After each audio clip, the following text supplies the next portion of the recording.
오늘 말씀은 하나님의 나라라는 말씀을 통하여서 은혜를 나누고자 합니다. 우리 앞뒤 좌우로 보시면 인사 한번 하겠습니다. 주의 사랑으로 사랑합니다.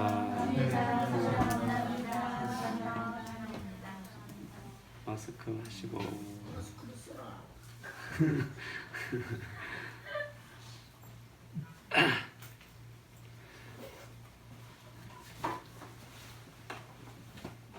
(4월 22일) 날 24일간 금식을 하던 87세 되는 김남수라고 하는 분이 이제 돌아가셨어요. 이 고 김남수라는 이분은 단국대학을 졸업하고 평생을 경찰관으로 생활을 하였습니다. 그리고 그 김친조가 우리나라에 넘어와서 청와대를 습격했던 그러한 그 북한 무장 그 간첩 사건이 있었는데 그때에 청와대에서 경찰로 근무하기도 하였습니다. 이분이 우리와 가까운 목동에서 금식을 그 천주교의 그 해당의 그 마당에서 했습니다. 24일간 금식을 했는데 금식을 하는 두 가지 기도 제목은 우리나라가 지금 잘못되어 가고 있다라는 그런 이제 기도 제목과 천주교회가 너무 사회주의화 되어 가고 있고 이 나라의 천주교의 사제들이 이 나라를 바르게 이끌어가지 못한다라고 하는 천주교 자체에 대한 종교개혁에 대한 것을 기도 제목 가지고 금식을 87세 되는 분이 금식을 하다가 22일 날 소천을 했습니다. 근데 그 전날 21일 날 그 딸이 이제 그 아버지를 만나 가지고 만났을 때 그 이제 그 아버지가 하는 말이 나는 이제 천국에 가니까 너무 기분이 좋고 천국에 가니까 정말 춤을 출 것 같다. 그러니까 너는 내가 죽더라도 슬퍼하지 말고 울지 말라 이렇게 말을 했어요.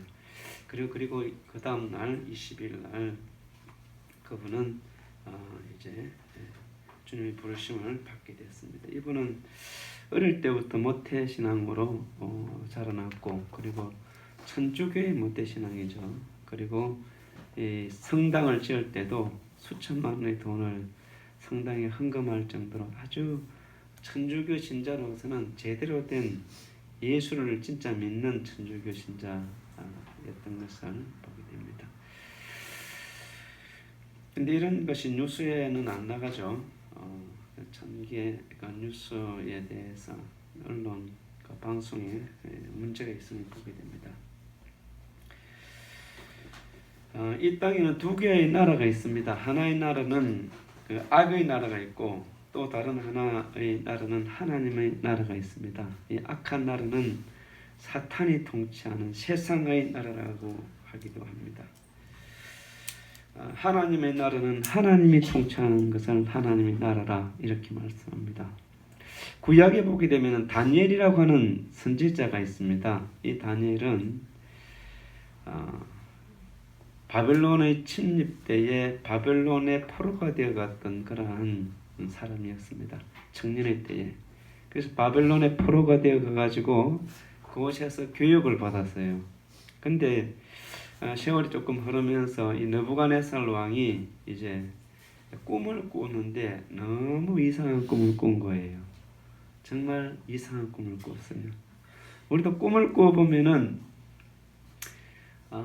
내게 일어날 일들에 대한 꿈을 꾸는 경우들이 있습니다. 영적인 꿈이 있다 이 말이 쉽게 말하면은 개꿈도 있고요. 꿈도 여러 가지가 있어요. 진짜 앞으로 일어날 일들을 정확하게 내가 꾸는 꿈들이 있어요. 여러분들도 그런 적이 있으시죠? 저는 교회 사역을 하면서요 그런 경험들을 합니다. 성도들이 나에게 찾아오는 꿈을 꾸고 또 나에게 할 말을 미리 그 꿈에서 가르쳐 주셨던 그런 적이 있고, 또 꿈에요 금식을 하는데 배가 너무 고픈데 금식을 해서 21일 금식을 하는데 배가 고파서요 견딜 수가 없어. 힘들어요. 뭐가 힘드냐면은 신경이 예민하니까 잠을 많이 못 자요. 금식을 해보면은.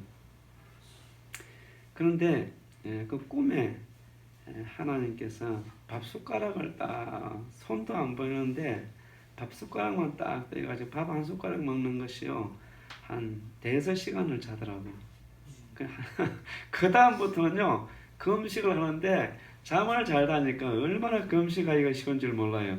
여러분 장기 금식을 해보시면은 뭐가 가장 힘드냐면은 밥 안 먹는 것은 며칠이면 끝납니다. 그런데 잠이 잘 안 와요. 사람이 예민해지니까 그것이 힘들어요. 근데 그 잠도 누가 재워주신다? 하나님이 재워주시더라고요.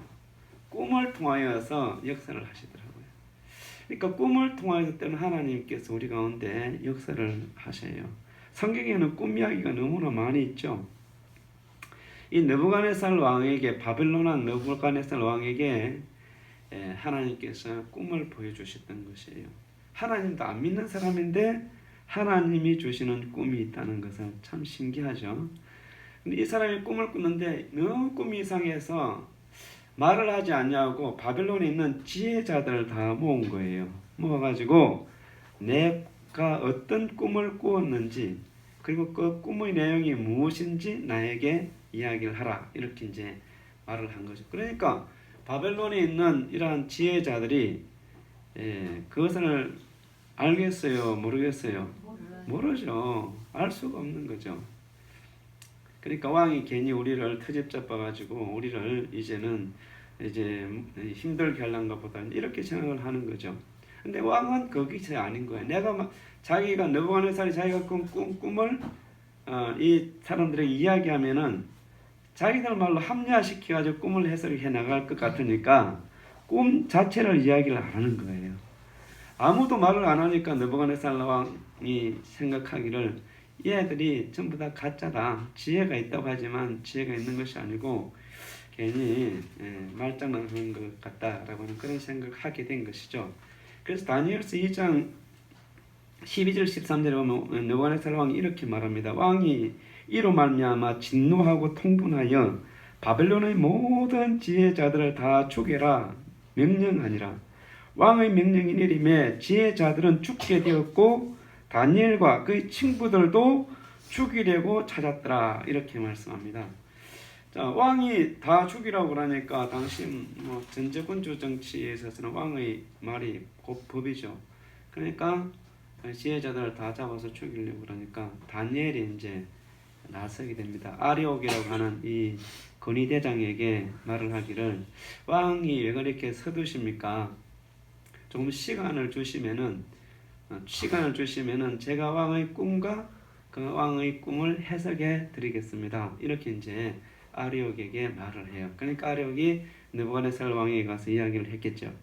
그리고 다니엘은 집으로 돌아가게 됩니다. 집으로 돌아가서 하나님께 기도를 해요. 기도를 하니까 밤에 환상이 보이는 겁니다. 다니엘에게 환상이 이제 나타나게 된 거예요. 그러니까 다니엘이 아리옥에게 나를 느부갓네살 왕 앞으로 인도를 해주세요, 이렇게 된 거죠. 그래서 이 아리옥이 다니엘을 느부갓네살 앞으로 인도를 합니다. 그러니까 느부갓네살 앞에 가서 이제 다니엘이 느부갓네살 왕이 뭘 꿨어요? 꿈을 꿨다고 그랬죠. 그 꿈을 이야기를 하는 거예요. 왕이 꾼 꿈은 큰 신상을 보았다 이거야.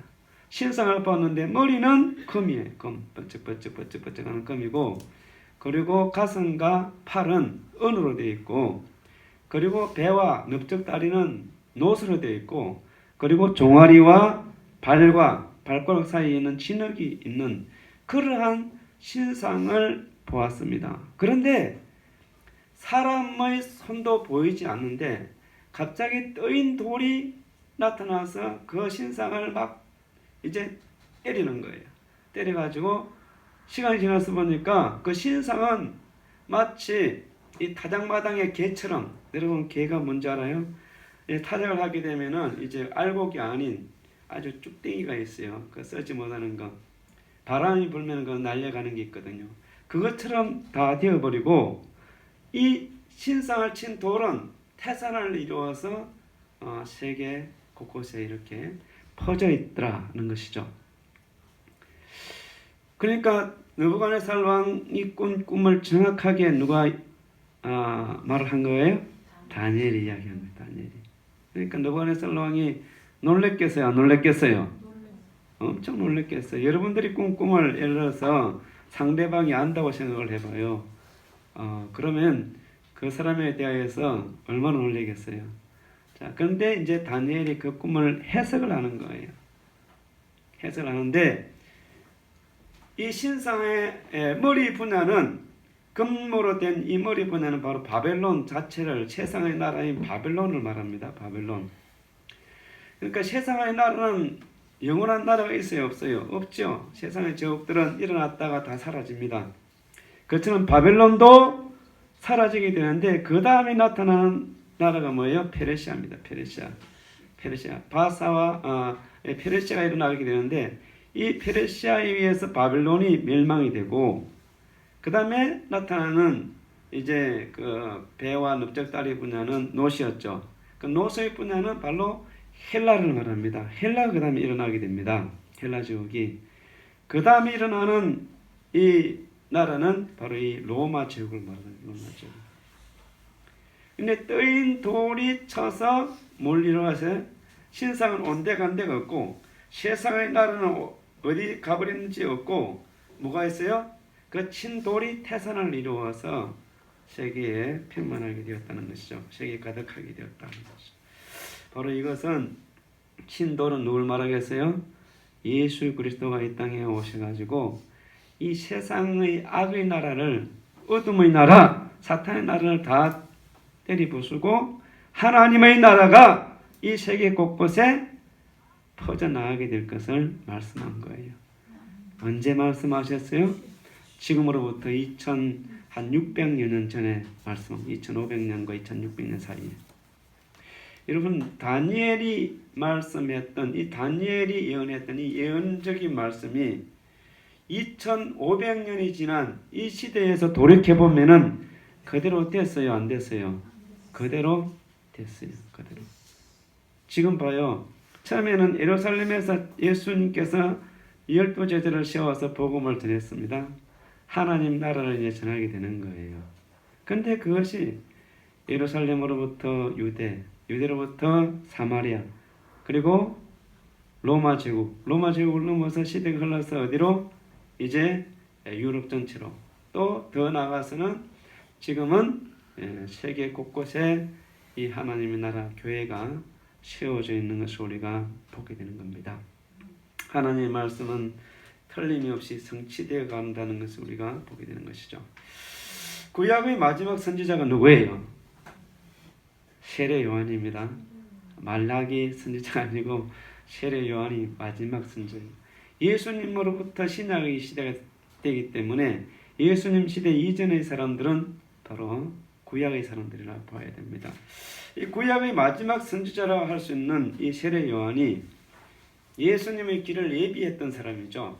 예비했던 이 세례 요한 선지자가 말씀하기를 마태복음 3장 2절에 보면은 회개하라 천국이 가까이 왔느니라 이렇게 말씀을 하였습니다.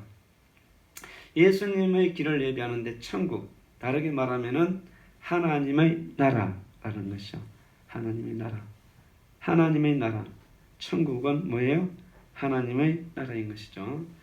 자, 우리 성경에 보기엔 때는 천국, 하나님의 나라 같은 의미입니다.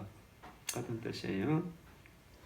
자, 회개하라 천국이 가까웠느니라. 하나님 나라를 이 세례 요한이 이제 가까이 왔다는 것을 유대인들에게 선포를 하였던 것이죠.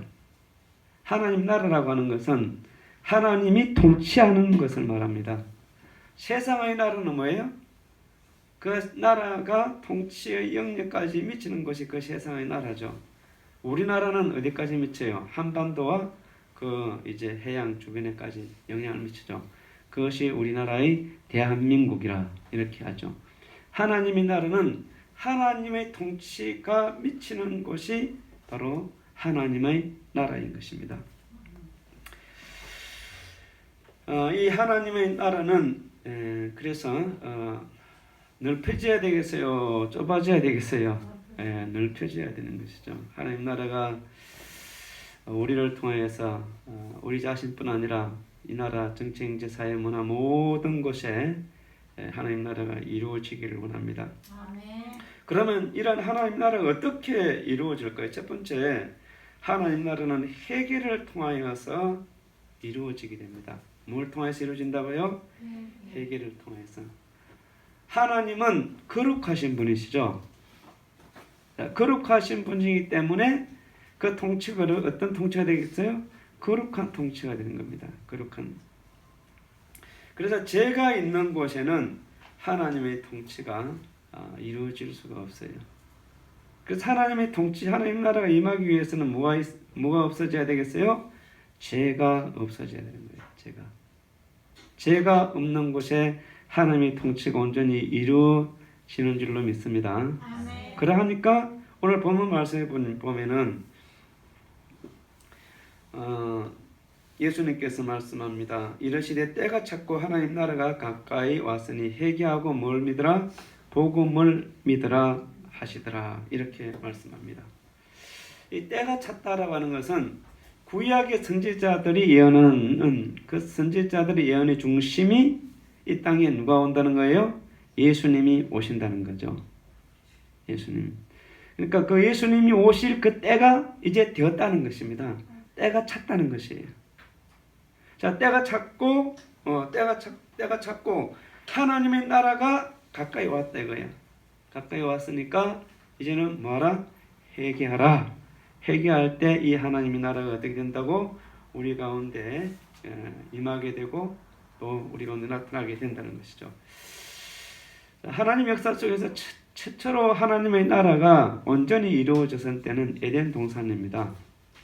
에덴 동산에서 하나님께서 아담과 하와를 만드시고 그곳에서 하나님의 통치가 온전히 나타났어요. 그런데 하나님의 통치가 사탄이 에덴 동산을 침범하게 되죠. 에덴 동산 하나님의 통치가 있었는데, 근데 그 사탄의 유혹을 누가 받게 돼요? 아담과 하와가 받게 되죠. 그러면서 하나님의 통치를 받는 것이 아니고 누구의 통치를 받아요?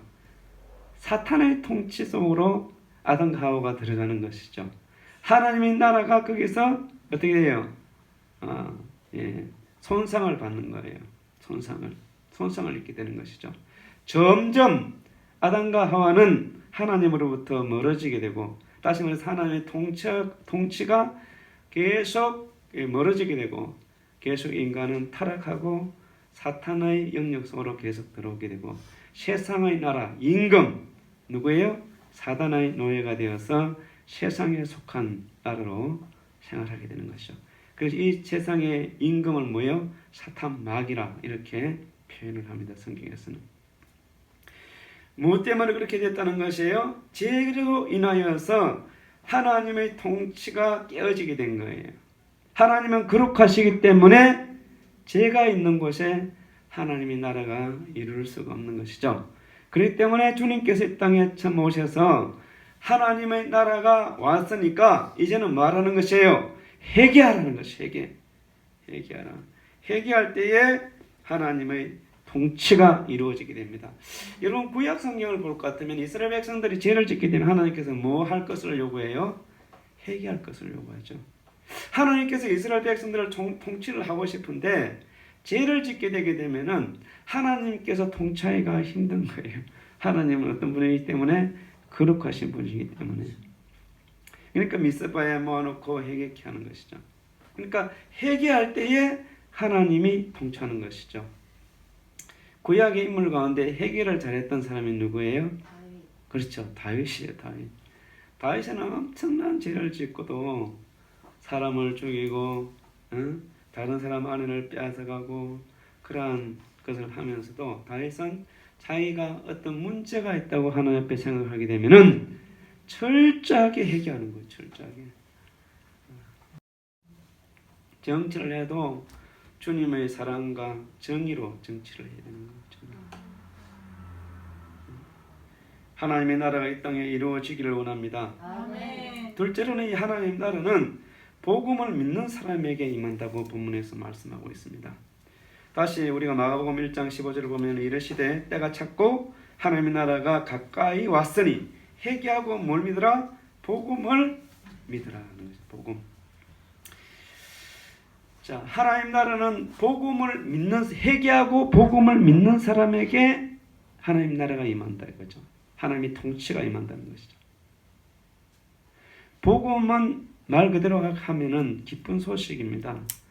언어를 그대로 표현하게 되면 좋은 소식, 복된 소식이 바로 이 복음인 거예요. 그럼 뭐가 복된 소식이냐?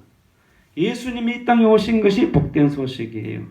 누가복음 2장 8절부터 11절 오면은 예수님이 이 땅에 태어나실 때에 이렇게 말씀합니다. 내가 온 백성에게 미칠 큰 기쁨의 좋은 소식을 너희에게 전하노라. 오늘 다윗의 동네에 너희를 위하여 구주가 나셨으니 곧 그리스도 주시니라. 큰 기쁨의 좋은 소식. 좋은 소식이 뭐예요? 복음이에요. 다른 단어로 보면 똑같은 단어예요. 사실 언어로 보면 좋은 소식, 복음. 네? 뭐가 복음이에요? 예수님께서 이 땅에 오신 것이 복음이다 이 말이에요. 예수님께서 이 땅에 오신 것이 복음이에요.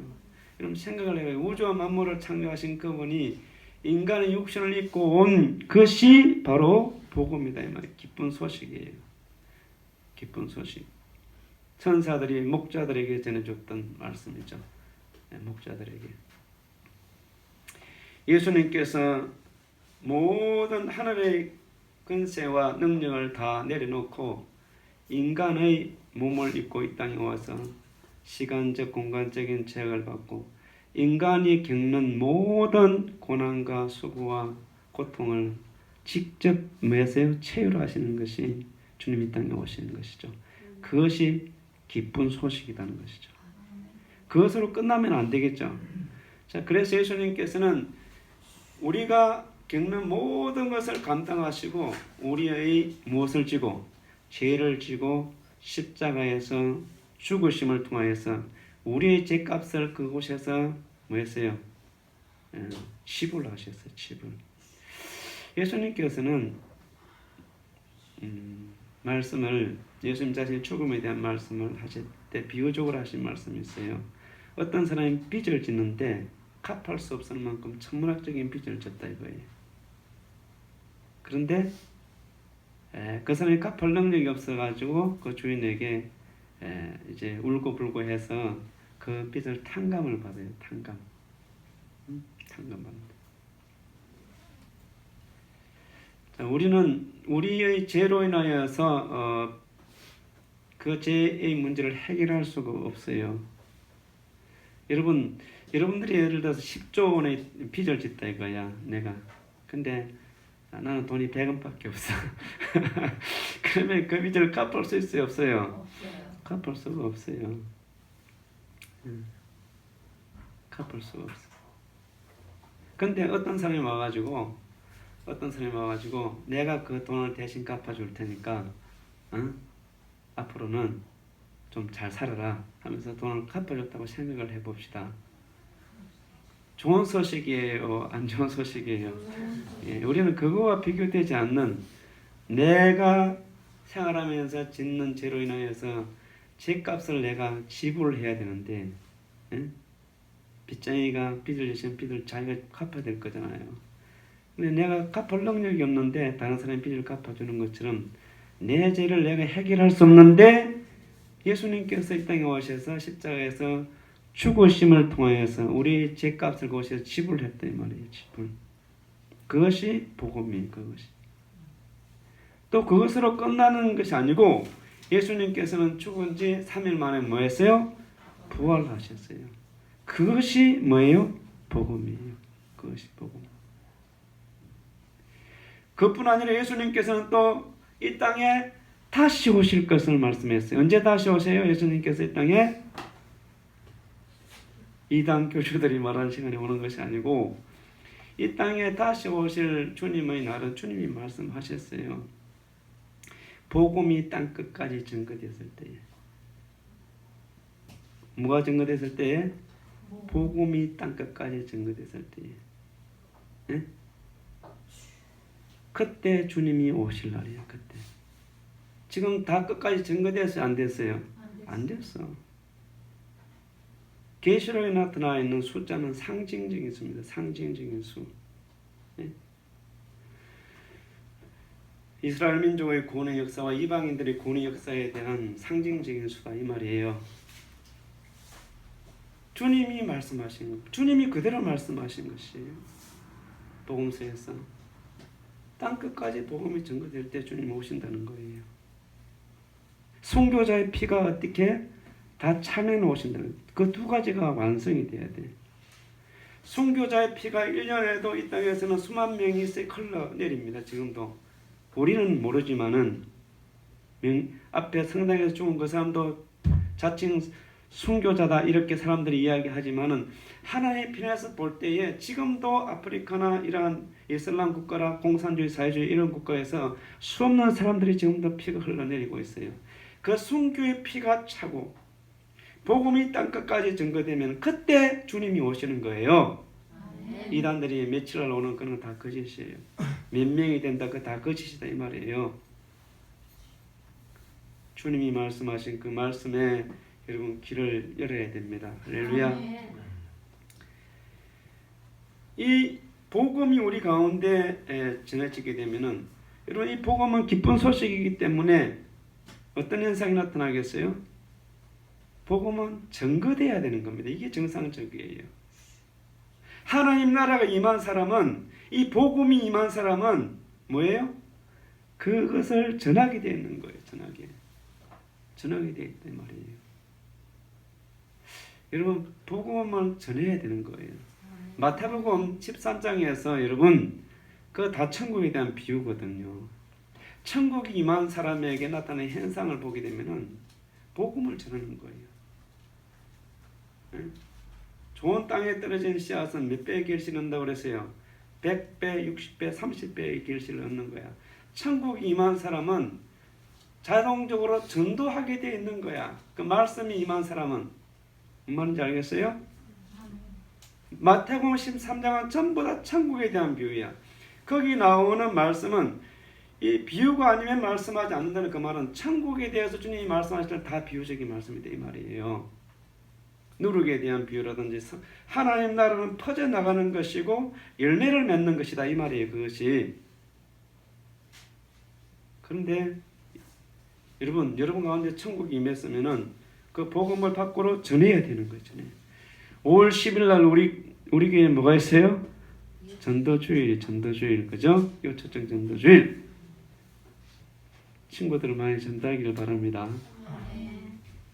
청년 대학부에 서망이 있어요. 여러분들 많이 친구들을 전도하기를 바랍니다. 네. 세 번째로 이 하나님의 나라는 성령으로 임하게 됩니다. 성령. 자, 마태복음 12장 21절부터 37절 말씀해 보시면은 예수님께서 귀신이 들려가지고 눈이 안 보여. 귀신이 들려가지고 귀가 안 들리는 사람을 치유를 하였어요. 다시 말해서 어떻게 했다는 것이에요? 귀신을 쫓아낸 거예요. 그러니까 바리새인들이 보고 있다가 어떻게 말하냐면은 이렇게 생각들을 서로가 하는 거예요. 예수님이 하시는 것은 바알세불에 의해 가지고 귀신의 왕에 의해서 귀신을 쫓아내는 것보다 이렇게 그들의 생각을 아시고 주님께서 말씀을 하시는데 어떻게 어떤 나라가 서로 망하기 위해서 안에서 서로 죽이고 살리고 하느냐 이거죠. 귀신을 쫓아내는 것은 말이 안 된다. 그러면은 너희들도 때로는 귀신을 쫓아내지 않느냐? 그러면 너희들도 귀신의 힘에 의해서 귀신을 쫓아내느냐? 이렇게 주님이 반문을 하는 거예요. 그래서 귀신을 쫓아내는 것은 이 눈물게 하고 눈물고 말하지 못하는 이 사람에게 귀신이 나가니까 이 사람이 눈이 열리고 말을 한단 말이에요. 자, 이것을 주님이 말씀하실 때 이렇게 말씀합니다. 마태복음 12장 28절에 보게 되면은 내가 하나님의 성령을 힘입어 귀신을 쫓아내는 것이면 하나님의 나라가 이미 너희에게 임하였느니라. 뭐예요? 성령을, 하나님의 성령을 힘을 입어서 뭘 쫓아낸다는 것이요? 귀신을 쫓아낸다 이거예요. 그러면은 그 속에 뭐가 임했다니? 하나님의 나라가 임하였다는 것이죠. 그러니까 우리 가운데 임하는 것은 뭘 통하여서 임한다는 것이 하나님 나라가? 하나님의 영, 성령을 통하여서 임한다 이 말이에요. 성령을 통하여서. 마태복음 19장 16절부터 26절에 보면은 어떤 부자가 예수님을 찾아왔어요. 그래서 말씀합니다. 내가 무엇을 하면은 영생을 얻을 수 있습니까? 이렇게 예수님께 질문을 하였어요. 그럴 때 예수님께서 무엇을 하여야 영생을 얻을 수 있습니까? 물었을 때에 예수님께서 할 수 있는 것을 가르쳐 줘야 되겠죠. 그래서 계명을 가르쳐 줍니다. 그것도 사람에게 대한 계명만 가르쳐 줘요. 10계명 가운데 살인하지 말라, 간음하지 말라, 도둑질하지 말라, 그리고 거짓 증거하지 말고 네 부모를 공경하고 네 이웃을 네 자신과 같이 사랑하라 이렇게 말씀하셨어요. 그러니까 부자 청년이 딱 들으니까 자기는 이것을 다 지켰거든. 그래서 이것을 다 했습니다. 이렇게 말하니까 예수님께서 뭐라고 말씀하셨어요? 뭐라고 말씀하셨어요? 임윤진 거사님, 예수님께서 뭐라고 말씀하셨어요? 내 재물을 팔았어. 그렇지. 역시 부부는 한 몸이에요. 장로님이 대신 대답합니다. 내 재물을 다 팔아가지고 가난한 사람에게 나눠주라 이거야. 그러니까 부자 청년이 어떻게 됐어요? 근심하며 그냥 돌아갔어요. 그죠? 근심하며.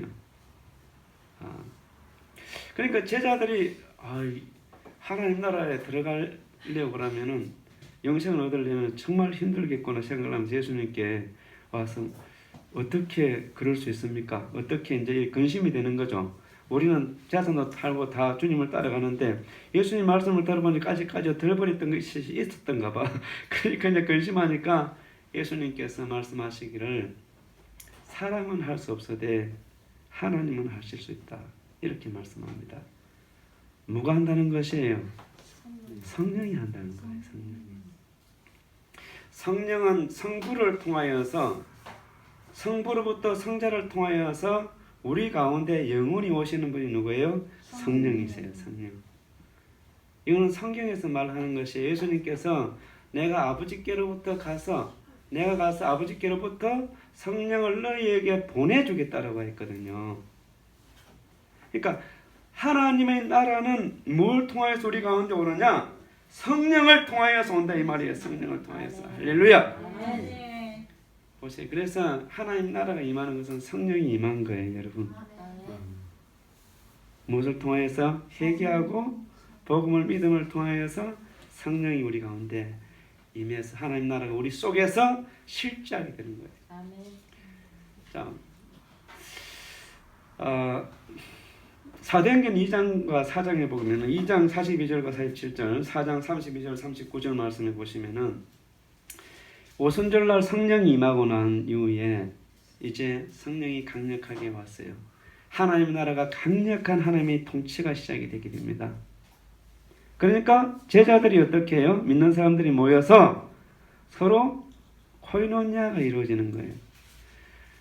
가난한 사람도 부유한 사람도 다 부족함이 없이 풍족하게 생활을 하는 그러한 상황으로 바뀌어지게 되는 것이죠. 뭐가 임했을 때에? 성령이 임했을 때에. 그래서 바나바라고 하는 사람은 자기 재산을 다 팔아서 누구에게? 제자들에게 갖다 주어서 그 제자들이 그 물질을 가난한 사람들에게 이제 주고 또 어려운 사람들에게 나눠주어서 그 믿음의 공동체가 온전히 이루어져 가게 되었던 것이죠. 이런 하나님의 나라는 로마 제국이 아무리 억압을 하여도 결국은 로마 제국이 하나님 나라를 지배하는 것이 아니고 다니엘 선지자가 본 것 같이 그 돌이 그 하나님의 나라가 누구를 통하여서? 믿음의 사람들을 통하여서 로마 제국을 잡아먹는 거예요. 아멘. 우리도 우리 속에 있는 하나님의 나라가 이 세상 대한민국을 잡아먹어야 됩니다. 이 좌파의 나라를 잡아먹고 하나님의 나라를 이 땅에 이루어가야 되는 거예요. 하나님 나라를. 하나님 나라를 무너뜨리려고 하는 얼마나 사악한 정책을 펴고요.